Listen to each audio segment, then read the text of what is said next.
obviously he's going to have to step up. So what do you see of him? How much is he going to be counted on going forward? Yeah, I mean, Ben, the number one thing is Ben plays the game the right way.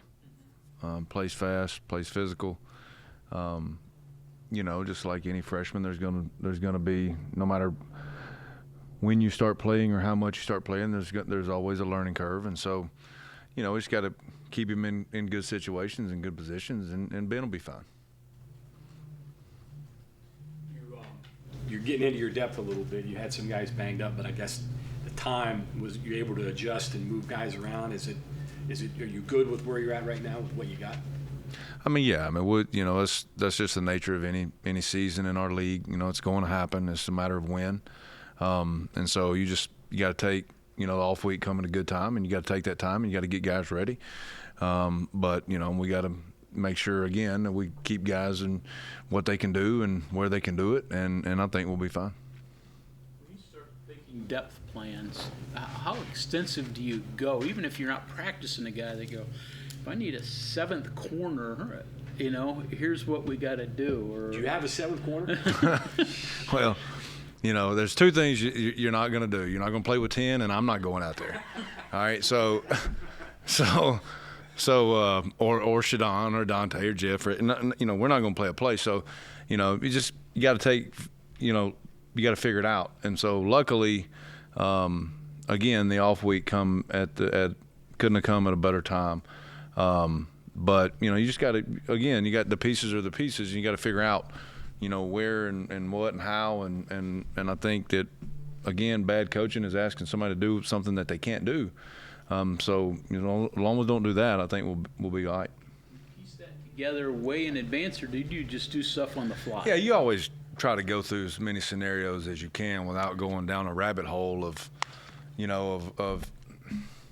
reps that are the point of diminishing returns that you may not get into. So, but yeah, you work some things through fall camp and talk about some scenarios and maybe even here and there work a package if this happens or if this happens. But I don't think we're to that point yet. Number one concern for this team, wide receivers, downfield passing game skill. Yeah, I mean it's essentially just a Big 12 offense, explosive. Even on the underneath game, quarterback scramble, very explosive. There's good at receiver. Is it anybody that we have played or maybe will play? So that obviously has its challenges. QB run, do they do QB power? What do they do? Yeah, it's a mixture. It's a little bit of all that you see. There's some design quarterback runs. There's some reads. And there's some RPOs, so it's a little bit of mixed bag of everything you see with a quarterback like him. You talked about a few weeks ago against Texas Tech in particular about how you told the team at halftime, hey, the tempo's going to even pick up more, it's going to get even faster. Is that something that you're already trying to instill in the team, that, hey, it could actually be like that the entire game against Dana? Yeah, I mean, it's something that, the tempo aspect of football is something that you can't just show up on Monday of a game and say, all right. And so spring, summer, fall camp, against our own offense, and Neil knows this, we constantly work the scenarios, work the substitution scenarios. We go into every single game against every single opponent planning for a tempo style of offense, and we have the time during the week where we work. It's as much about the operation as it is the actual what you're seeing. Consider this maybe one of the bigger tests, I guess, maybe is a better question. Yeah, I mean, it's TCU. That's about as fast as a team as we've played in recent years.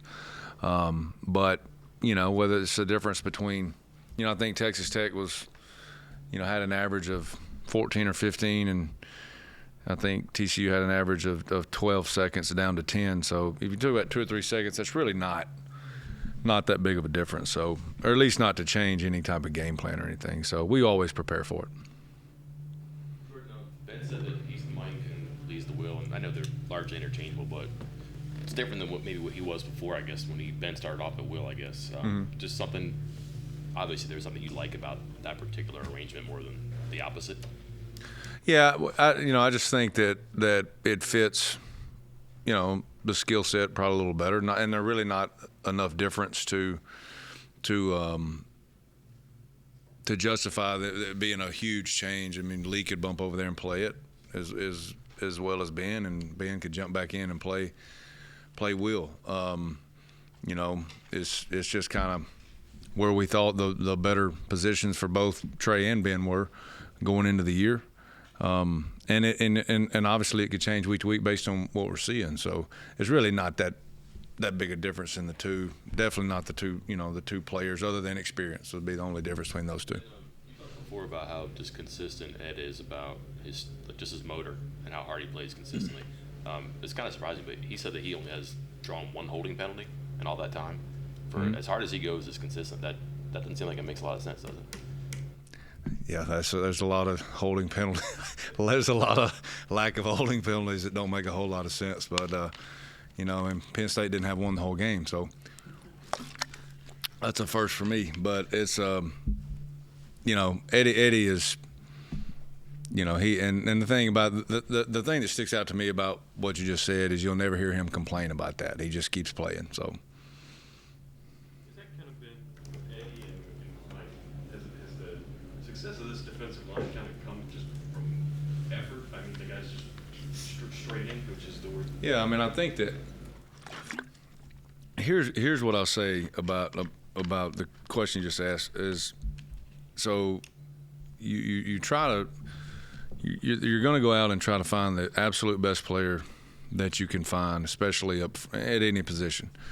All right, and there's all kinds of intangibles of what makes a good player a great player, and hopefully a lot of times it's talent. Okay, well, in Eddie's case, you take a guy who plays essentially 1 year of high school ball, gets tied to a guy that's promoting international players throughout the states, and we're not the only school that has them, but and a guy that's as far as body type and athleticism about average for the position, and the easiest way to say it, like he's not Dante Stills as far as athletic ability, but what happens is a guy like that gets into year 2, year 3 of his career, and he starts having a lot of success. Well, then you have other guys that are really, really talented maybe at other positions on your roster, and they start to see that maybe aren't having that type of success, whether it's statistics in a game or accolades or it's awards amongst the team or whatever it is. And so it becomes infectious on how that guy's having success. And especially around in that room where a guy, you know, talent is talent, and people and guys see that, and they know, all right, maybe I'm more talented than him, but he's having success because of how he's doing things, whether it's training, the off season, and obviously how Eddie plays, just using that as an example. And so that becomes infectious. And if that becomes infectious, you got a chance. Because if you don't have the way Eddie plays on defense, you don't have a defense. So that's the best way to put that. Especially during the winning streak, you guys did a lot better in the second half as opposed to the first half. Is it as simple as just making the right adjustments at halftime, or is there something bigger than that, an emphasis maybe being made in the second half? I mean, I think it goes game by game. There are some times when you adjust some things. There are times when you're making simple mistakes that maybe you haven't made, or for whatever reason. You know, TCU in particular, you know, the 3 touchdowns were 3 minute mistakes. You know, 2 were just guys being in the landmark that they weren't supposed to be in, and then only one was a missed assignment. And so, you know, again, you're not going to go in and reinvent the wheel. You just have to, if you like what you have, then you go in and obviously correct those, and then sometimes that other teams are exploiting what you have done, or they've got a beat on whatever it is, and you have to, all right, we can't do this, we have to do this, but it has to be within the structure of your defense from day one. So I think for our season up to this point, it's just been a little bit of both of those. And then sometimes it's a mental thing. Maybe you know, we're not, you know, I didn't think we didn't tackle well in the first half against TCU. You're obviously not going to go into halftime and start tackling each other, you know, so that's more of a mentality. But you know, sometimes it's that. Sometimes it's you know, sometimes you got to wake up. You know, it can be anything. I think it's been a little bit of both this season, or a little bit of all of those things this season. There was a Factor into that as well. Sorry, go ahead. Depth factor into that as well. Those improvements. I mean, yeah, it can be. You know, if it you know, if that's the type of game that it is, or an unexpected injury has happened, and you have a guy that's maybe not as ready, you know, or behind him, or wasn't expecting to have that kind of burden put on his shoulder. I say burden, I mean have that kind of responsibility put on his shoulders. You could have some of that, but it's also, again, that should never be the case, because of the way your practice is built throughout the week. You're spending as much time through those scenarios getting those guys ready, and they have to be ready. So again, it's a little bit of all of it. I believe it was after the Burks injury, but there was an image from the TCU game of you and Neo, I believe, like kind of in the center of the defense and talking to the defense. Anything you can share that you guys said to them, or that you said to them, kind of like a rallying cry almost? Well, I mean, I really just told them, like, look, nobody's there's that, you know, there's only one guy can get on that stretcher in that ambulance. Nobody's going with him. So the only thing we can do from this point is pick him up, and then have the guy around, you know, the next guy step up. And so really it was just kind of a refocus, you know, re-challenge, understand that hey, you know, there's a lot of ball left to be played, and we got to do our job, and our job is simply get the ball back to our offense. And however we got to do that, that's how it is. And so guys responded. It was just kind of a refocus. Stats, you think of this defense as playing through things and not really getting bothered. It seems like this group has been able to do that, whether it's guys getting hurt and some of the next guy coming up, or just dealing with some of the things you've had to deal with. Yeah, I mean, I think that, you know, it's a tribute, you know, to two things. It's the guys that step up and are leaders for us. You know, if you ask them, you know, every guy is going to mention Beanie, and every guy is going to mention Lee, and every guy is going to probably mention Mike and Eddie, and Sean, and they're going to they go as they, you know, the whole group goes as they go. And so it's a tribute to them, and it's also a tribute to how every assistant coach handles their rooms and the message every single week, and getting them prepared for when those things happen, because at the end of the day, it's like with Aubrey, like, you know, we got to have the next person step in and execute what the game plan is, and if we have to adjust that, we got to adjust that, but shouldn't have to that much. That guy should be ready to go. So it's tribute to our leadership and to our assistant coaches, every one of our position coaches. All those guys you mentioned, have they played to your expectations or exceeded it? You know, I mean, I think that them and everybody in the locker room on the defensive side of the ball, if you look at everybody probably outside this building, they probably have played to and exceeded them, but we have not, as far as ourselves and the guys, they haven't played close to what they know, what they believe that they can, and we haven't played anywhere near our good as how they want to play, and we haven't played our best game. There's so many things that we can clean up. We have this through 5 games, and so, you know, again, I think that they probably have to everybody else's, but not to their own, and they know that they strive, they talk about it. You know, we got to play better. Well, what is that? I mean, collectively. I mean, I know you can't play the perfect game, but you strive to do that. Correct. What in your eyes? What is that? I mean, win the game at the end of the day. And I think it's as simple as this. You know, look at the TCU game. And our guys know this. I'm not saying anything to you I haven't said to them. But there are 3 touchdowns that were those first half touchdowns were not earned. All right, and there was critical mistakes, 3 critical mistakes we made that directly led to points. All right, and so are you going to play a perfect game? No. Are you going to pitch a shutout every game? More than likely not, especially in our league. But you do strive for that. But when you do look at how those points, a team gets those points, then that's where they know the improvement is. And it's hard sometimes because you have to point that out when everybody's feeling, really good, and after a win, and you have to go correct those things. That's not all the time what guys want to hear, but that's what you have to do. So as long as we just correct those mistakes, and then sometimes you're gonna, you run up against good offense, and you tip your hat and you move on. But we've made some critical mistakes, especially in that game. We just got to get them cleaned up, and so that's what they want to. Neil gave us some insight on some of the young guys that aren't maybe playing a whole lot yet in their development. What about on your side, the young D linemen, maybe a Stokes or Raleigh Collins? Just how have they come along this fall? Yeah, I mean, I'll start up front. It's Corey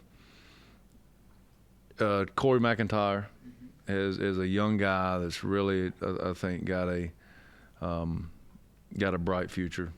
He's really explosive, in stature, pretty, not average, but he's not a 6'5", 6'6" guy. He's extremely explosive, plays with leverage, plays with quickness. Very similar to a Darius Steele's type of skill set, probably a little bit bigger. Obviously, we've talked about Ben. I know Josiah's on an injury, but he's in the film room as much as the guys that are playing are, and he just loves football, that much. James Hurd, Orion Fisher on our edge guys, and Hurd is kind of a multi. He's kind of a Swiss Army knife type player between the front and the linebacker. Orion Fisher is a guy that is extremely long, but just like a lot of long guys, you guys have heard me talk about, their strength has to catch up with their body. So he's in that phase, but he's going to be a good player. Riley and Christian, coming along, and really one of the areas they could really help us right now is special teams, and they're doing that. They're coming along as the season goes on. The Jackson twins are guys. Josiah's playing safety now, and Jordan has been was a high school running back, but has been a really has shown a lot of flashes at corner for us. So those are just a couple of guys. Pass playing safety. I don't know how close you'd be using him this week or this month in safety, but just the fact that, given your situation now in the secondary, that he could do that and help you somehow or another, how valuable is that, and like what would it take to get him? Yeah, I mean, anybody any player that has done it before, obviously you feel comfortable putting them there again. I don't think that's a point that we'll have to get to. But I mean, he could, if in an emergency situation, if we had to. How do you view this? You're in the position to make interceptions, but you're not making them, and there were a couple that could have been touchdowns. Yeah. I mean, the good news is they're where they're supposed to be. Then you just got to make the plays, right? Yeah, I mean, catching the ball is a skill that can be improved. And on the defensive side of the ball. Unlike a receiver, unlike a receiver, it's hard to spend, 6 periods a day on the jugs machine. We got other things we got to do, So, we joke about it, and it's easy to joke about it coming off of a win, right. But those are opportunities that we have to take advantage of. Some of those catches are hard, and some of those are contested. Catches. I know that Anthony drops one and Beanie drops one, and the throw is off the fingers or a little high, a little sideways, through a receiver. Obviously, both guys are trying to get to the ball, so some of those I say contested. Shadon calls them distracted catches. Some of those aren't easy, but the ones that low and in space, we got to make those. And so that's just something that on the side, and a couple of minutes here and there, and in between a drill, or maybe the guy's not on the special teams, just constantly working. It's a skill that can be improved. It's just it's just kind of hard sometimes defensively because you got tackling, block destruction, all these things you're trying to work. So, but we got to make those. Okay, thank you, Coach. Thank you.